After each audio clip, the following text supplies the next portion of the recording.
Bayangkan, Anda mendaftar sesuatu hari ini dan orang yang menerima pendaftaran Anda sudah bisa memperkirakan Anda kemungkinan baru akan menerimanya di usia 60 tahun. Bukan pensiun, bukan warisan, ini pendaftaran haji. Sampai awal tahun ini, kalau Anda tinggal di provinsi tertentu di Indonesia, antrian untuk berangkat haji bisa mencapai 47 tahun. Seorang bayi yang lahir hari ini, kalau orang tuanya mendaftarkan namanya, kemungkinan baru akan menginjakan kaki di tanah suci saat rambutnya sudah memutih. Lalu pemerintah melakukan sesuatu yang jarang terjadi di institusi negara. Mereka mengakui masalahnya dan menyelesaikannya dengan matematika. Kementerian Haji dan Umrah membuat rumus baru. Sederhana saja sebenarnya. Kuota haji setiap provinsi dihitung dari daftar tunggu provinsi itu, dibagi total daftar tunggu nasional, dikali kuota nasional. Provinsi dengan antrian panjang dapat jatah lebih besar. Provinsi dengan antrian pendek, jatahnya disesuaikan ke bawah. Hasilnya elegan di atas kertas. Jawa Timur dengan daftar tunggu tembus 1,13 juta orang mendapat tambahan 7.255 kuota. Jawa Barat dengan 787.000 nama menunggu, kuotanya justru dikurangi 9.083. Bukan karena dihukum, karena secara proporsional, provinsi lain sedang menunggu lebih lama. Dan angka akhirnya, setelah semua rumus itu dijalankan di seluruh 34 provinsi Indonesia, 26,4 tahun. Rata nasional, sama untuk semua orang dimanapun mereka mendaftar.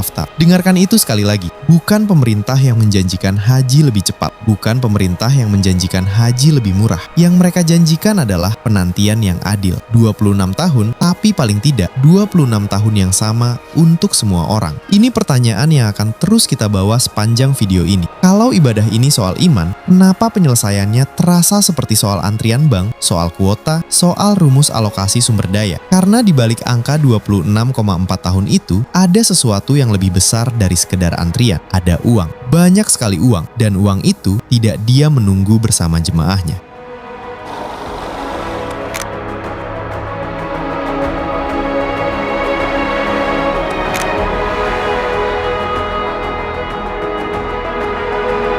Begini cara kerjanya, dan ini bagian yang jarang dijelaskan ke publik dengan gamblang. Setiap orang yang mendaftar haji di Indonesia menyetor uang muka, biasanya sekitar 25 juta rupiah, ke sebuah lembaga bernama Badan Pengelola Keuangan Haji. Uang itu masuk daftar tunggu bersama jutaan setoran lain. Tapi disinilah bagian yang sering dilewatkan. Uang itu tidak disimpan diam di berangkas sambil menunggu giliran pemiliknya berangkat 26 tahun lagi. Uang itu diputar. Sampai akhir 2025, aset konsolidasi yang dikelola BPKH mencapai 238,99 triliun rupiah. Bukan disimpan di rekening tabungan biasa, ditempatkan di sukuk, reksadana syariah, perbankan syariah, investasi langsung, bahkan emas. Uang jutaan orang yang sedang menunggu dikumpulkan jadi satu kolam raksasa, lalu diinvestasikan, dan hasilnya nyata. Sepanjang 2025, pengelolaan itu menghasilkan nilai manfaat bersih sebesar 11,48 triliun rupiah. Angka itu bukan keuntungan yang masuk kantong negara. Angka itu dipakai untuk sesuatu yang sangat spesifik, menutup selisih biaya haji. Ini angkanya, dan tolong perhatikan baik-baik karena ini jantung dari keseluruhan sistem. Untuk musim haji 2026, biaya real penyelenggaraan haji per jemaah rata-rata Rp87.409.000 rupiah. Tapi jemaah yang berangkat tahun ini rata-rata hanya membayar Rp54.193.000 rupiah. Selisihnya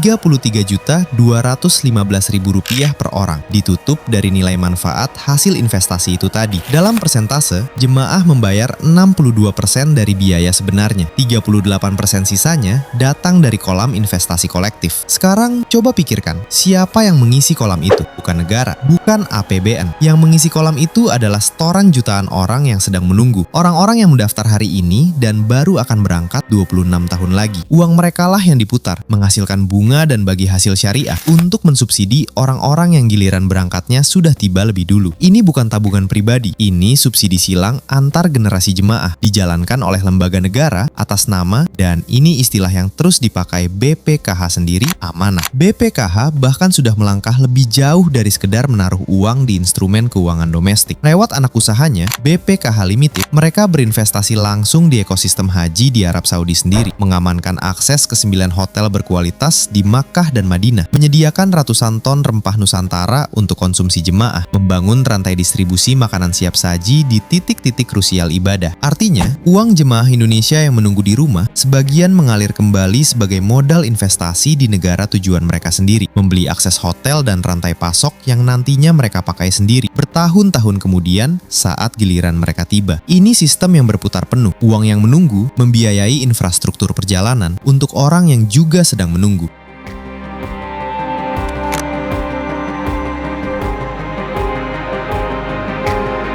Sekarang pertanyaan yang lebih penting, kenapa sistem serumit ini bahkan diperlukan? Kenapa tidak sesederhana orang menabung lalu bayar penuh saat berangkat? Jawabannya ada di angka yang sudah kita dengar tadi, 87 juta rupiah, biaya real per jemaah. Untuk sebagian besar rumah tangga Indonesia, itu bukan angka yang bisa dicicil dari gaji bulanan biasa dalam waktu singkat. Kalau biaya penuh itu dibebankan 100% ke jemaah tanpa subsidi, ibadah yang secara hukum Islam wajib bagi yang mampu, dalam praktiknya hanya bisa dijangkau segelintir orang paling kaya. Disinilah negara masuk, bukan sebagai penyedia layanan biasa, tapi sebagai pengelola dana kolektif berskala masif dengan satu tujuan spesifik, membuat kewajiban agama ini tetap terjangkau bagi jutaan orang, bukan hanya segelintir. Tapi begitu Anda punya kolam dana sebesar 238 triliun rupiah, satu pertanyaan otomatis muncul. Siapa yang berhak menentukan kemana uang itu boleh mengalir dan sampai di mana batasnya? Ini bukan pertanyaan baru. Ini pertanyaan yang sudah pernah diperdebatkan terbuka 8 tahun sebelum aset BPKH mencapai angka sebesar sekarang. Pada pertengahan 2017, saat pengelolaan dana haji baru saja dipindahkan ke badan yang lebih independen, muncul wacana dari lingkaran pemerintahan tertinggi. Bagaimana kalau dana haji juga dipakai untuk membiayai proyek infrastruktur negara, jalan tol, pelabuhan, bandara, bahkan disebut-sebut sampai perkebunan kelapa sawit. Wakil Presiden saat itu bahkan sempat menjanjikan potensi keuntungan investasi sebesar 15% dari skema itu. Reaksinya cepat dan keras. Komisi 8 DPR RI menyatakan wacana itu berpotensi melanggar Undang-Undang Pengelolaan Keuangan Haji karena dana setoran itu secara hukum adalah milik calon jemaah yang masuk daftar tunggu, bukan dana publik yang bebas dialokasikan pemerintah untuk proyek apapun. Presiden akhirnya harus mengklarifikasi sendiri, infrastruktur hanya contoh, bukan rencana definitif. Menteri Agama saat itu mencoba mendudukan masalahnya dengan hati-hati. Dana haji memang boleh diinvestasikan untuk hal produktif. Itu berdasarkan hasil ijtima ulama Komisi Fatwa tahun 2012, tapi dengan syarat ketat, sesuai prinsip syariah, penuh kehati-hatian, dan hasilnya harus kembali sebagai manfaat nyata bagi jemaah, bukan bagi proyek negara secara umum. Perdebatan itu tidak pernah benar-benar selesai secara hitam putih. Yang terjadi kemudian adalah evolusi bertahap, batasan yang lebih jelas soal instrumen investasi yang boleh dipakai, pengawasan yang lebih ketat, dan yang paling penting, pemisahan yang lebih tegas antara dana boleh diinvestasikan untuk hal produktif dengan dana bisa dipakai membiayai proyek pembangunan negara secara langsung.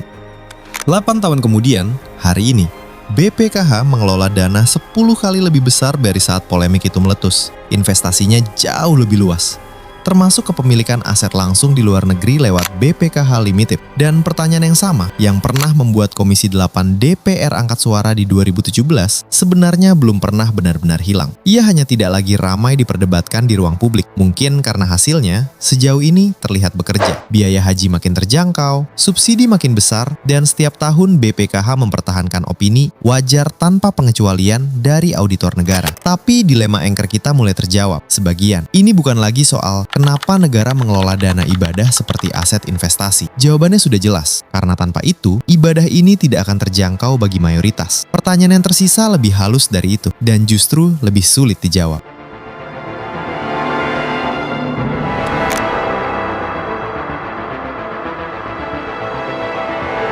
Mari kita perbesar sedikit lagi lensa yang kita pakai. Ekosistem yang dibangun BPKH hari ini jauh lebih kompleks dari sekedar kumpulkan setoran, taruh di suku, tunggu hasilnya. Ada BPKH Limited yang berinvestasi langsung di sektor perhotelan dan catering di Arab Saudi. Ada kerjasama dengan bank plat merah untuk distribusi uang saku jemaah dalam mata uang rial tanpa potongan kurs. Ada program yang secara eksplisit menghubungkan produk UMKM Indonesia, termasuk makanan olahan seperti rendang, langsung ke area komersial hotel di Tanah Suci, menciptakan menciptakan saluran distribusi baru bagi pelaku usaha kecil domestik. Semua ini dibingkai secara konsisten dengan kata yang sama, amanah. Bukan portofolio, bukan aset kelolaan, amanah. Dan mungkin itu memang kata yang tepat, mengingat sifat dana ini memang berbeda dari investasi biasa. Tapi kata itu juga menyembunyikan sesuatu yang layak dipertanyakan. Begitu sebuah lembaga mengelola dana sebesar 238 triliun rupiah dengan mandat memutar uang itu untuk menghasilkan keuntungan finansial, meskipun keuntungan itu untuk tujuan mulia, lembaga itu secara struktural beroperasi persis seperti pengelola dana investasi skala besar manapun. Ada target imbal hasil, ada alokasi portofolio, ada laporan kinerja tahunan yang dipublikasikan dengan bahasa yang tidak jauh berbeda dari laporan tahunan perusahaan investasi. Sepanjang 2025, imbal hasil pengelolaan dana haji tercatat 6,86%. Angka yang kalau dilepaskan dari konteksnya, terdengar seperti target kinerja reksadana pendapatan tetap, bukan laporan pengelolaan dana ibadah. Ini bukan tuduhan bahwa ada yang salah.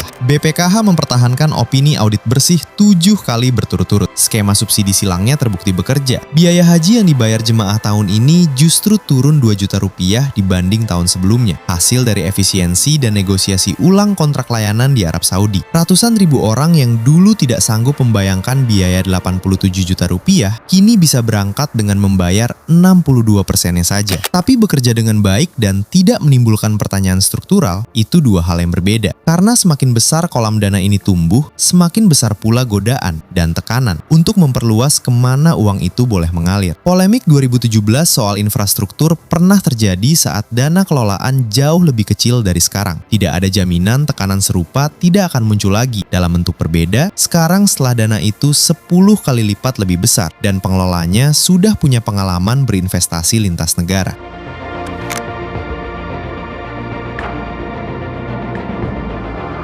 Mari kita kembali ke angka yang membuka video ini.